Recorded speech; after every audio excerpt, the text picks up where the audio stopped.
bisikleta siya, unsa man po isilot ani sir TO pero na, di na ni pagabitos ka sada, to na ni kalibunan pag yun. Oh, ito, pag-trail na lang ito.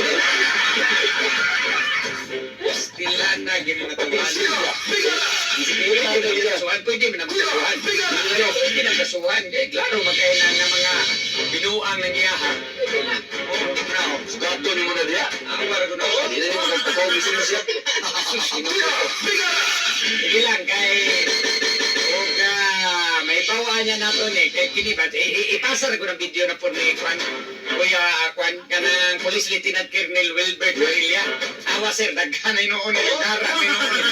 Gawa sa mga Ano ipasa na, kay Buswan man na, naman na sila under sa itong LTO, sa itong Land Traffic Code, Brigada Cap. Violation na ginana. Oh, ikaw may mo, Kwan, road safety, may gi-endanger ni mo anak, Brigada Cap. Correct. Pwede na, ito nang pa-kwanbi, pa-trace na na po, ipasa na po ng Kuya Police Lieutenant Colonel Wilbert Varilla. Para ma-trace ng tawanan na. Sige. Kana ng buwang mo. Alright. Alita, sa atong pagbalik, Brigada Cap, balikan na to dito sa Argao. Kay eksklusibo ning nakuha na itong balita, Brigada Cap, pinagi, Brigada Jonalyn Humabis.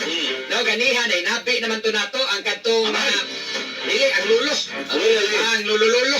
Ang amahan sa father. itong batong Oh, gimakak niya, wa kuno siya labot aning gihimo nga panamastaman aning 9 anyos nga batang babae mga higala nga stepdaughter ra pod aning ama-ama nga anak pod aning lulo Brigada Cap. O anak aning katong interview na to ganiha.